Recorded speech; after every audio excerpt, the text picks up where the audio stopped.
أفلا يتدبرون القرآن. Ngantuk kan kalau nggak ada yang dibahas, kita tidur bersama aja. Tidur berjamaah. Satu lagi tentang kitab itu adalah kewajiban. Saya ngupas dari mana dulu? Apa itu kitab? Kitab itu hidup dan kehidupan kita. Itu satu. Yang kedua itu di awal ya, supaya lebih mudah mencerna menatanya kita itu, pahamilah yang namanya kitab yang sering disebutkan dalam Al-Quran. Contohnya apa? Alhamdulillahilladzi anjala ala abdihil kitaba, kan di situ ada kata kitab. Nah, itu pertama kita harus pahami, itu adalah hidup dan kehidupan kita. Yang kedua, hukum-hukum Allah, sunatullah. Isinya kitab itu memang seperti itu, sunatullah, hukum-hukum. Yang kesananya nanti kalau kita dengan hukum-hukum itu, apabila kita mampu melaksanakannya, maka hikmah. Karena ayat-ayat yang lain juga ada, kitab itu selalu berkaitan dengan kita, dengan hikmah. Kitab awal hikmah. Nah, di tengah itu apa? Harus ada, sebelum ketemu hikmah itu, kitab itu berkaitan dengan kutiba, wajib. Gitu nggak, Ustaz? Jadi pahami kehidupan kita di awal, apapun yang kelihatan dan terdengar, dirasakan semuanya melalui panca indera. Yang paling mudah karena ini adalah panca indera itu apa? Sensor lah kalau di perangkat begitu. Ya Om, sensor bukan? Panca indera. Kalau di perangkat itu. Tadi mana? Hidup dan kehidupan kita melalui panca indera ini kita serap. Nanti kita harus bisa menemukan hukum-hukum Allah yang ada dari kehidupan itu.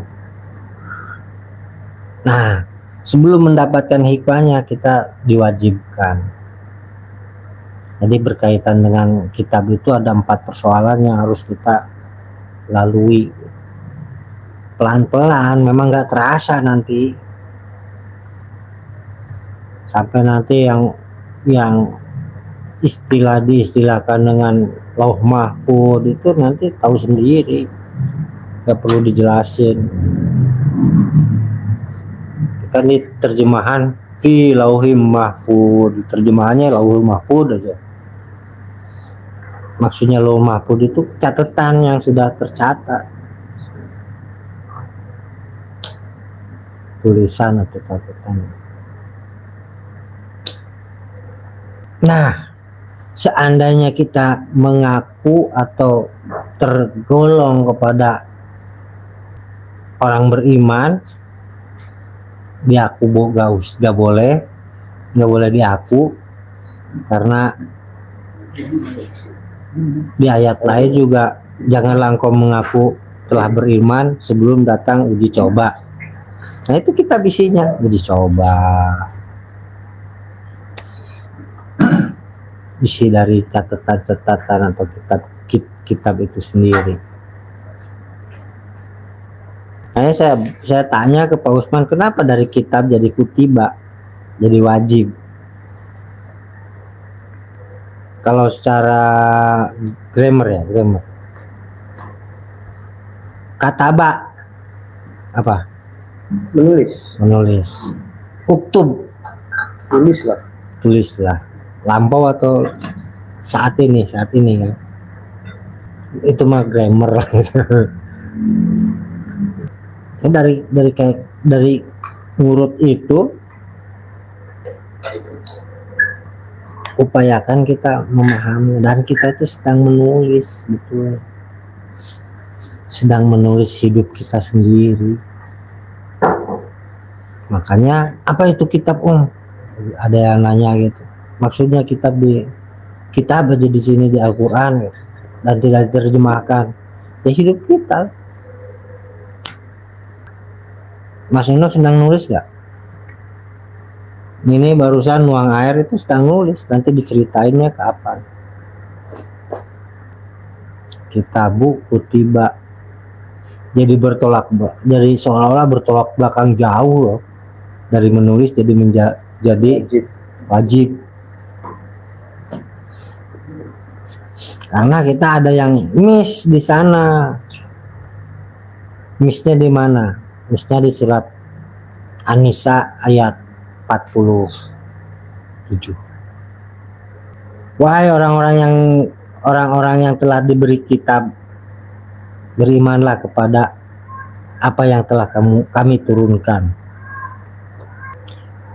Secara sejarah kronologi yang mendapatkan kitab itu, satu, Kanjeng Nabi Musa, yang kedua Kanjeng Nabi Daud yang diwariskan kepada Nabi Sulaiman, yang ketiga Kanjeng Nabi Isa, yang keempat Rasulullah. Masa yang dipanggil itu doang? Sementara sudah dipastikan mereka yang berempat itu sudah dipastikan imannya. Jadi kepada siapa dong ini ayat ini? Pada kita kan, berarti umatnya. Kalau kepada Rasulullah kita itu sebagai umat, tapi kepada Allah kita itu hamba. Jangan salah terbalik, nanti terbalik bisi gitu, nanti salah ucap, salah ngedal. Gitu ya Pak Ustadz? Iya. Salah ngedalin, ya itu keceletot lidah lah itu. Kepada Allah itu kita itu hamba, kepada Rasulullah kita itu umat. Karena gambarannya disebut umat karena kita itu seolah-olah orang buta di hadapan Rasulullah. Berimanlah kamu kepada apa yang telah kami turunkan, yang membenarkan kitab yang ada pada kamu. Sebelum kami mengubah mukamu, lalu kami putarkan ke belakang, atau kami kutuk mereka sebagai mana kami telah mengutuk orang-orang yang berbuat maksiat pada hari Sabtu, dan ketetapan Allah pasti berlaku.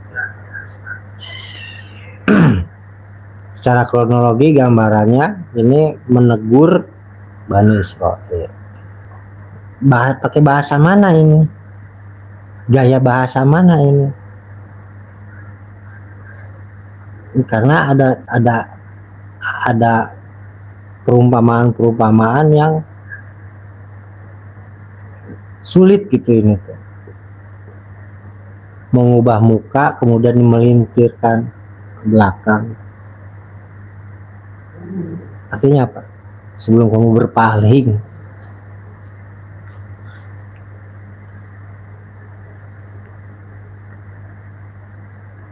dan sebelum nasib itu terjadi. Artinya kita harus mengimani kitab-kitab sebagaimana diserukan sebelum nasib kita buruk. Sederhananya kan bahasa itu sederhananya, sebelum kita bernasib buruk.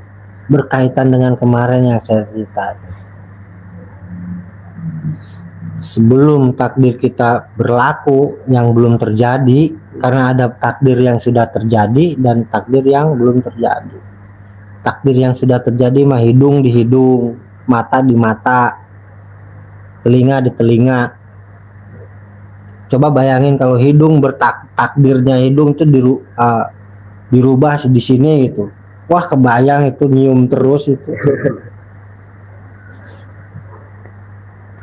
bernasib buruk selalu gitu nasibnya. Makanya takdir itu berkaitan dengan nasib yang berlaku pada kita.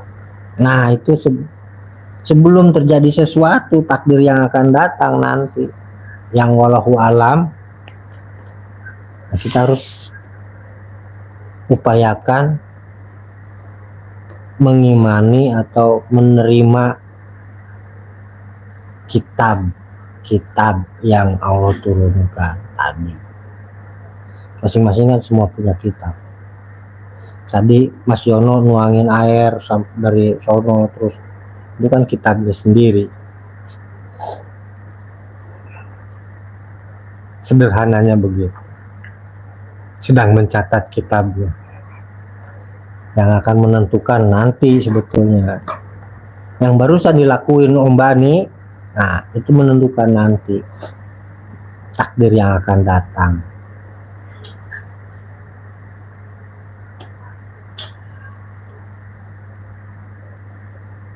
Kartos teh ya teh.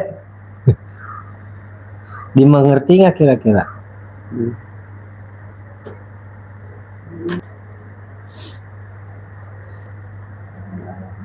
Hah? Yang dialami, yang akan dialami nantinya.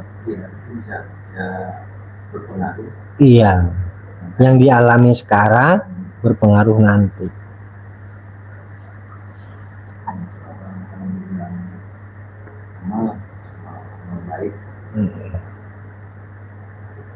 Ya.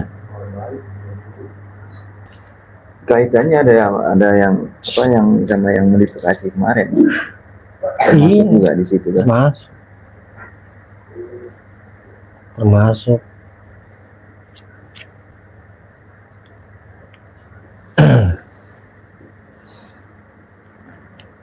Kalau malam kemarin kita cerita bahwa sebelum kejadian kita terpuruk, upayakan kita memodifikasi, paling tidak sesempurna apa yang, paling tidak cuman kecipratan air lah. Kalau misalnya yang namanya tidha atau kecelakaan, kalau kecelakaan mah kan udah basah kuyup. Kalau berkaitan dengan air, karena saya nggak mau ngebayangin kecelakaan yang itu ya. Ini gambar yang kecil aja lah. Ini kalau yang tidha itu paling tidak keserempet atau kecipratan airnya. Dengan kita memodifikasi, apa yang dimodifikasi? Waktu, tempat kejadian, dan materi. Itu berkaitan terus, selalu. Modifikasi dulu. Bapak, maaf ya, saya ceritain, bapak atau ibu lah termasuk adalah orang yang ahli memodifikasi itu. Saya katakan ahli, kenapa? Banyak kok Iwan saya, anak didik bapak, yang dilarang pulang, memaksa pulang. Banyak juga yang dilarang pulang, nurut, nggak pulang. Kejadiannya bisa kita saksikan masing-masing lah pengalamannya. Ada yang hampir kelindes, ada yang macem-macem. Mengupayakan berapa detik saja itu sudah merubah.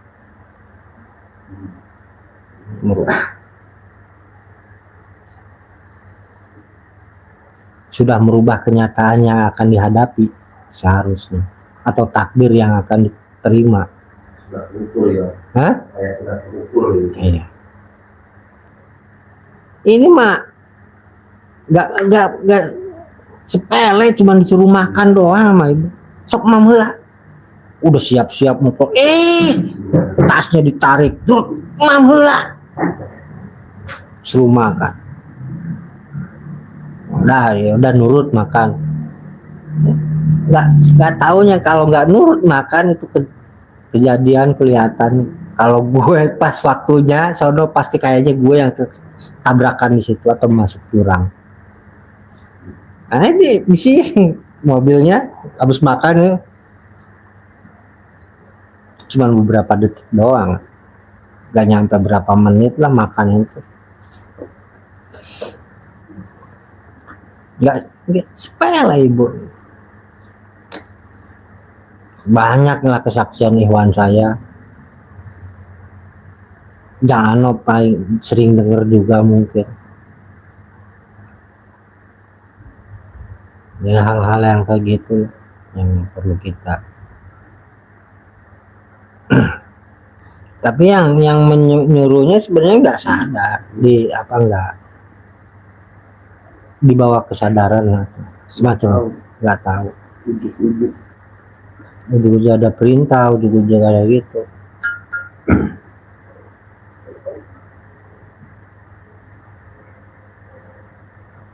Disebut apa, intuisi, lintasan atau gerak refleks.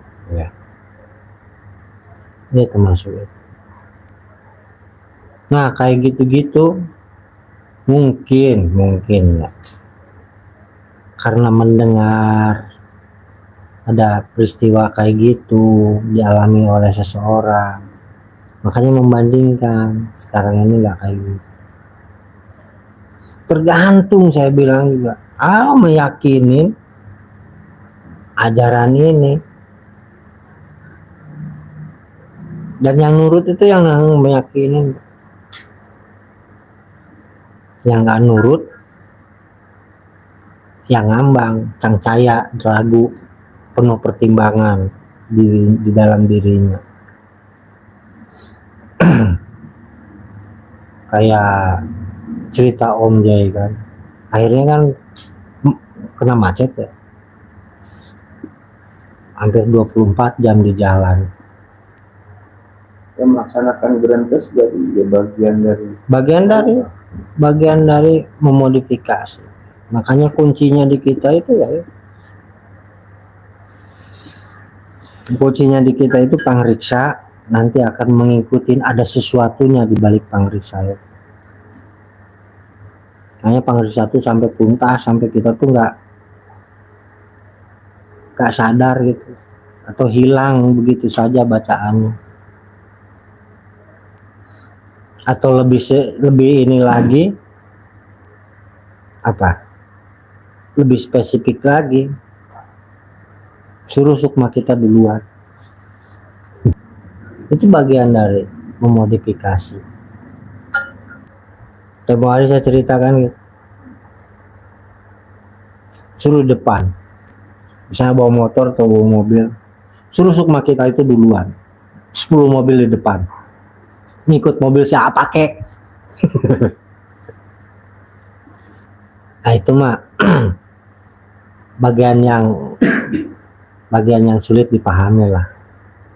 Gak usah terlalu diyakinin, bisa teka-tekan. Biasanya sukma kita yang pergi duluan itu ketika kita berniat baik membatalkannya, itu yang sering. Tapi kalau misalnya gini, kita mau berangkat ngaji nih, udah pahet, udah pekat, udah bulat, tiba-tiba mendung. Nah sukma tuh biasanya duluan, ces, oh di sana gini nih, gak jadi nunggu hujan dulu lah. Bisa dirasain. Suka memberi kabar sesuatu. Ada hal yang positif juga. Sebenarnya kalau kita arahkan yang baik itu, cuman ini kan diarahkan yang tidak baik, sesuai ego kita, sesuai nafsu. Ada nafsu di sana yang membawa kenyamanan diri. Nah, sukma itu mewakili itu, bukan mewakili yang niat, semangat, amanat, manfaat, bukan mewakili itu. Cuma mewakili kenyamanan diri. Enaknya tidur aja deh. Sebenarnya itu sukma sudah melayang. Pernah nggak gini? Coba renungkan. Pernah nggak ketika kita mau berangkat itu sudah kebayang semuanya di perjalanan? Nah itu sebenarnya sukma sudah memberitahu. Ini akan ke sini, ini di sana longsor, di sini begini, ini jalan licin, pohon tumbang. Ceritain kan? Baca. Karena saya ngalamin juga. Ini sebenarnya siapa ini yang ngasih tahu? Tanya ke dalam diri. Dirimu sendiri itu. Amal yang tidak mau diisi dengan amal yang wadah amal yang tidak mau diisi dengan amal yang apa? Baik.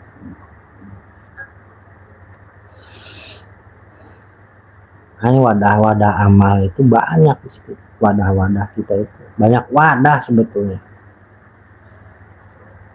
Atau bahasa Arabnya itu hujurot itu kamar-kamar. Nah itu yang sering kamar mana itu yang bercerita. Penghuni kamar mana itu yang. Nah yang itu mah suruh diam dulu, cari yang kamar yang lain. Penghuni kamar yang lain. Suruh. Yang tadi saya cerita naik motor atau bawa mobil, sukma kita suruh duluan. Penghuni kamar yang nomor berapa suruh duluan. Nyeritain nanti. Awas nanti di sana ini akan ngerem ngedadak. Terus ambil kiri aja. Set ambil kiri. Bener gak lama. Itu sebagian dari modifikasi takdir yang akan terjadi, nasib buruk. Bahasa sederhananya Bapak, gerentes batin. Ya kita harus kenal dengan sering ngobrol. Nantilah sebenarnya kalau kita minimal sekali dalam seumur hidup kita pernah bersih sebersih-bersihnya itu wadah. Minimal sekali seumur hidup. Nah tidak akan ketagihan kok. Walaupun gimana sih yang kita bebersih pasti ada bercaknya, tetap kan ada bercak. Walaupun masih ada bercak itu disukai oleh yang itu. Tinggal kitanya aja mau yang sesuai dengan yang mana. Dan itu akan sendirinya, tidak perlu diharap-harap. Dengan sendirinya ngancik menempati wadah itu. Nampan, udah bersih, nggak ada apa-apa, akan sendirinya datang. Meskipun ada bercak, meskipun masih ada bercak ya. Misalnya bekas pisang nih, bersih dulu pisangnya. Nanti akan diganti dengan apa? Dengan sendirinya, tidak perlu kita yang mengharap. Yang penting itu tadi, wadahnya bersih dulu deh. Banyak kamar-kamar di dalam sini itu, di tubuh kita lah katakan, saya nggak bisa sebutin letaknya, karena berulang-ulang yang namanya jiwa itu. Tidak seperti anatomi tubuh, kuku letaknya di sini, dan di sini. Rambut letaknya di sini, nggak bisa begitu. Yang anak tubuh jiwa, anatomi tubuh jiwa, bukan tubuh yang ini fisik. Nggak bisa.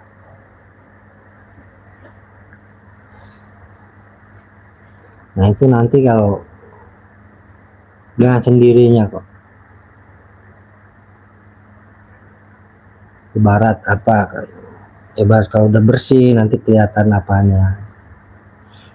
Bebersih diri itu sebenarnya kelihatan kotornya. Asli kotornya kotor bertahun-tahun, gelas dipakai teh. dibersihin, bekas teh tetap ada kan, meskipun gitu sebersih-bersih, tetapi akan sudah layak diisi dengan sirup. Kalau gelas, es campur, kopi, meskipun ada bercak teh, tapi kan wadahnya sesuai. Kalau asbak, ya tetap wadahnya wadah kotoran, ya kotoran yang masuk. Makanya bahasanya yang keluar kasar-kasar ini, karena kotoran, yang kotor-kotor. Paham kan maksudnya? Saya ini asbak. Ini yang kotor-kotor semuanya itu masuk ke asbak. Nah, saya keluarin. Ini kotoran lo, ini kotoran lo gitu. Kalau bisa dimengerti. Paham kan maksudnya? Bukan ngaku diri, bukan. Gue tuh asbak, wadah kotoran. Ini kotoran lo tuh gue ceritain lagi.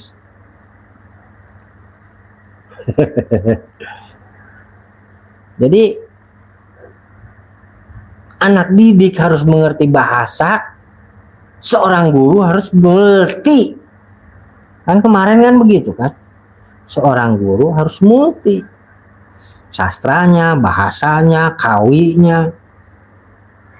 Terus apa lagi Pak Ustadz? Apa enggak? Ada 8. Anak didik harus mengerti bahasa gurunya. Saya nggak layak diguruin, saya bilang saya ini asbak, tukang beberasi. Sentimen gue. Ampurah.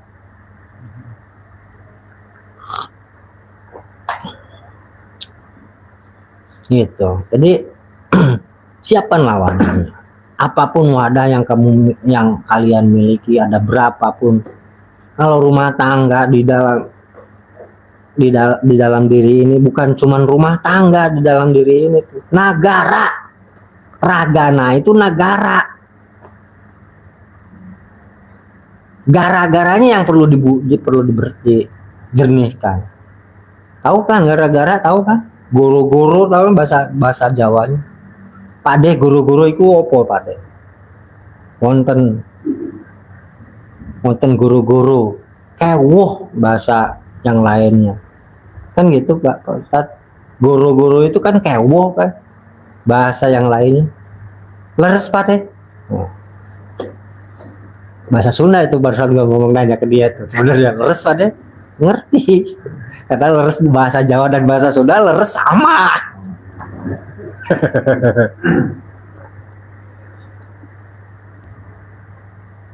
Peralatan negara apa aja kan gitu. Kalau rumah tangga udah kita bisa sebutin, ada piring, ada gelas, ada asbak, ada baki, ada macam-macam kan, ada tampah, ada ini, semuanya kita bisa gunakan sesuai dengan persoalan yang datang. Jadi ngajarin filsafat gue, nyampurannya nggak apa-apa lah, bukan ngajarin filsafat, menyambungkan apa yang dipesankan oleh Bapak tentang gerentes batin.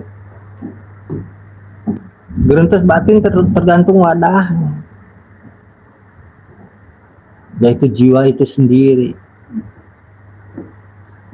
Kalau jiwa perampok, gerentes batinnya ya perkara-perkara itu aja, nggak jauh. Penjahat, gerentes batinnya perkara itu.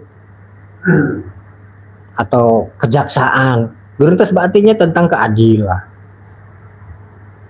Atau bagaimana tentang mengelabui hakim, tentang kebijaksanaan.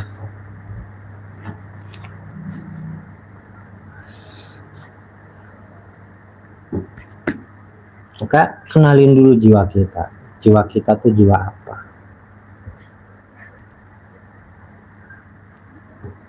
Di sana yang akan lebih spesifik lah, lebih spesifik menuntun kita. Mas Enok jiwa penjahit misalnya, maka gruntus batinnya tentang jahitan aja, jahitan. Atau Kang Ano misalnya, jangan Ano tentang bangunan, gruntus batinnya nggak jauh. Dan itu bagaimana kita implementasikan atau hubungkan kepada agama, ajaran hidup. Tinggal itu aja sih. Saya gruntus batinnya apa? Teknis kan? Nah, yang keluar apa? Bahasa teknis sebenarnya. Nah, jiwa yang yang digeluti sejak awal memang bidangnya ya, bidang teknik. Teknik itu bahasa mana, Pak? Bahasa Inggris apa bahasa mana? Salah. Bahasa Arab teknis. Inggris menyerap dari bahasa Arab. Teknik kue kan, teknik kue.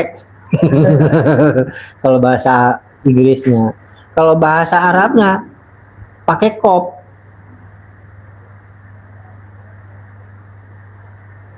Pakai kop.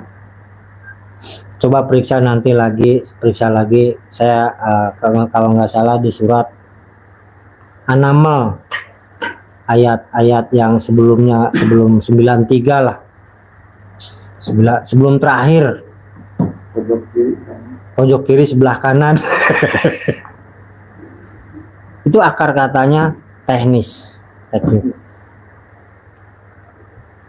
Ikonia kalau nggak salah.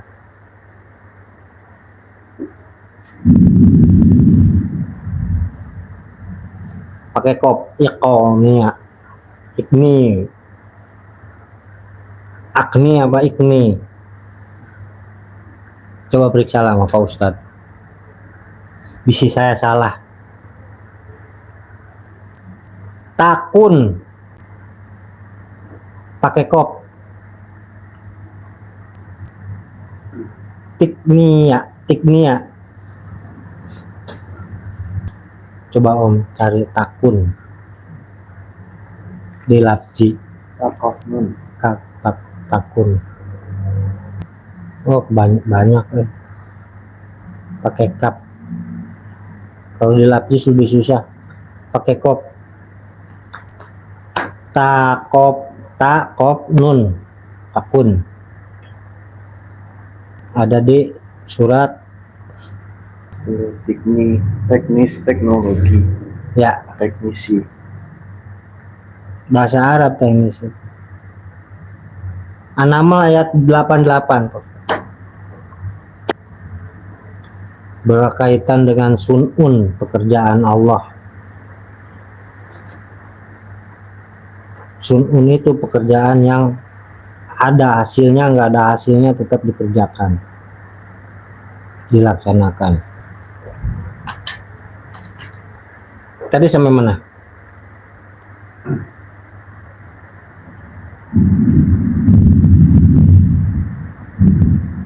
Sampai mana tadi? Gruntus teknis. Gruntus batin. Seolah-olah kalau terlalu pugar begini, seolah-olah kebatinan atau ajaran praktisi spiritual, supranatural. Apa lebih mendefinisikan yang tadinya mistis malah lebih ke logis. Malah lebih logis.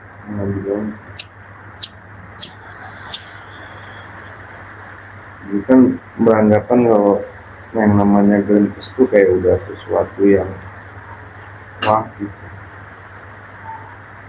Kayak dikaitkan dengan ilham, dengan intuisi.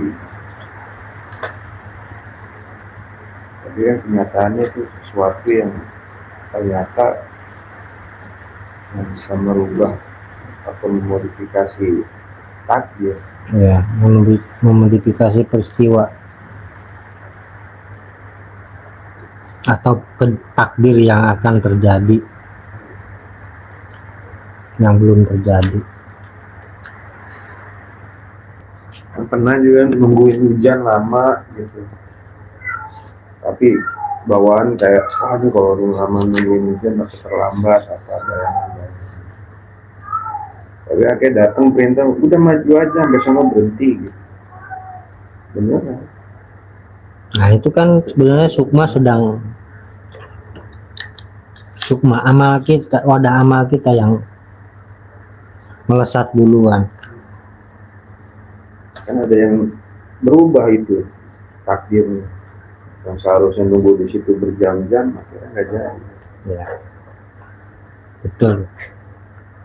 Nah itu perlu dilatih dengan sering kita mendengarkan, dan inilah biar logis dan biar ada keterangannya dan biar kuat dalilnya, kita harus dengarkan itu dan dilaksanakan. Itu bahasa Arabnya, bahasa Qur'annya itu yatlu, tilawah. Ada yang membacakan, ada yang mendengarkan, yang dengarkan mengikuti yang membacakan. Yatlu itu kualitasnya seperti itu, gitu kan Pak Ustadz? Dulu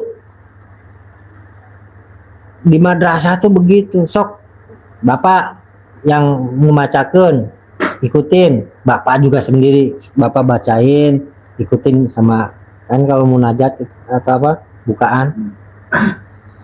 Nah itu yatlu, bahasa Qur'annya tilawah, kualitas tilawah yatlu. Ada yatlu, ada yakro tuh ya ikro itu ya Ustadz. Yakro mah membaca sendiri. Nah ketika kita merenung itu, kembali kemarin, ketika merenung itu perhatiin apakah kita sedang mendengarkan atau sedang yakro, sedang membaca. Dan itu nggak bisa kalau nggak dilatih dengan terus membaca Quran. Nggak bisa. Sulit, bukan nggak bisa, sulit lah. Akan atok-atogan, walaupun bisa atok-atogan. Kalau bahasa Sunda itu atok-atogan. Bahasa Indonesia non atok-atogan. Kesandung-sandung batu lah, berjalan ke sandung-sandung, atok-atogan. Nggak jelas gitu. Nggak jelas Pak. Oh miring gitu. Ya. Senong-senong, toga.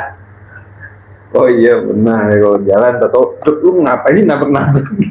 Oh padahal tinggal lurus doang. Nah, Kayak gitu. Kayak gitu, atok-atogan. Atau gambaran paling sederhananya Om Bani atau Pak Usman kan naturalnya pakai kacamata. Nah ketika nggak pakai kacamata kan jalan tuh atok-atogan. Nah gitu atok-atogan. Meraba-raba. Hanya dilatih untuk tadi yang namanya merenung, dan isinya merenung itu mendengar atau membaca dengan membaca Quran. Soheh, Pak Ustadz, soheh. Maaf ini saya bukan untuk banggakan. Saya itu minus dulu tuh, minus 1/4 dan setengah. Tahun 2003 lah, 2000-an lah, sampai berair saya baca Quran, berair karena nggak pakai kacamata, sampai berair. Quran kecil yang ukuran segini tuh Om, yang Quran saku ukuran segini, baca sampai berair. Alhamdulillah, berai. Makanya saya bilang Quran itu kacamata untuk membantu kita membaca alam semesta, tanda-tanda ayatullah, ayatul birobihim. Videonya itu di Malaysia pengobatan mata dengan EKG. Ada. Oh, saya nggak tahu malahan. Nah ini mah pengalaman.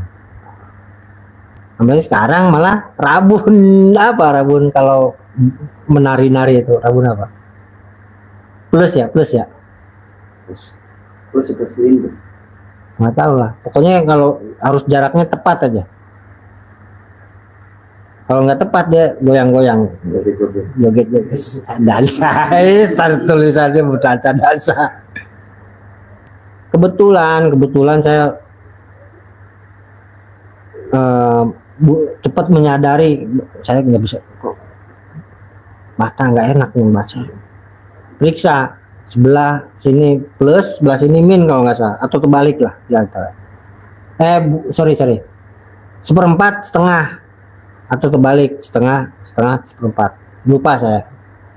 Pakai kacamata berapa bulan lah, gue paksain itu buat tulisan yang kecil, Quran yang tulisannya kecil, atau berair mata.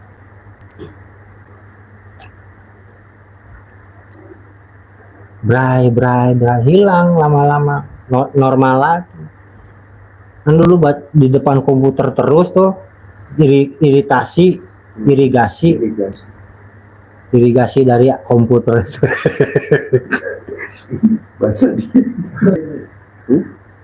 maksudnya pertanyaan itu tuh, gua ceritain gini tuh, lu tuh irigasi gitu. Irigasi. harus mengerti bahasa gurunya dong. Gimana sih? Terima kasih Pak Guru. Hormat Pak Guru.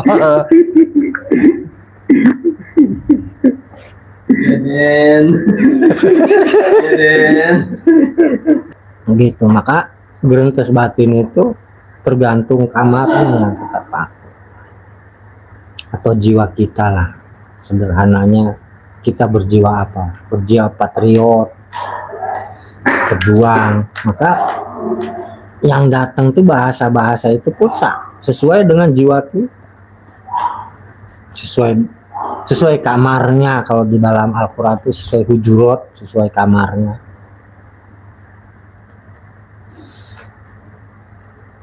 Perhatiin lebih jernih lagi di diri kita.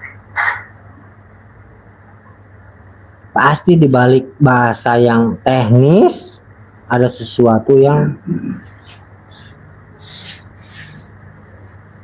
berkaitan dengan ajaran yang diajarkan oleh Bapak. Di antaranya begitulah saya. Nah, saya kan teknis nih. Bidang teknik. Maka kalau sudah memahamin itu pada diri kita, bahkan mengenal, bahkan akrob sampai akrob, seolah-olah profesor mas, segala tahu. Kan tadi pertanyaannya begitu kemarin, aku bisa tahu dari mana? Ini saya buka rahasianya. Saya nggak punya apa-apa. Saya bilangin saya nggak ada ilmu apa-apa. Yang saya tempuh cuman di bidang teknis, tentang fisika, tentang bidang listrik, itu doang, nggak ada yang lain. Kalau kita nyiapin kamarnya, tamunya yang akan datang menempati kamar itu. Mau cerita masak, ayo, karena udah siap kamarnya, kamar tentang masak. Dan tamunya ada. Masakan misalnya. Mau cerita tentang apa lagi? Sejarah, ayo, karena tamunya ada. Yang menempati kamar sejarah. Ya kalau bahasa di luar mungkin diri kita itu adalah perpustakaan. Bahasa di luar. Bahasa yang lain.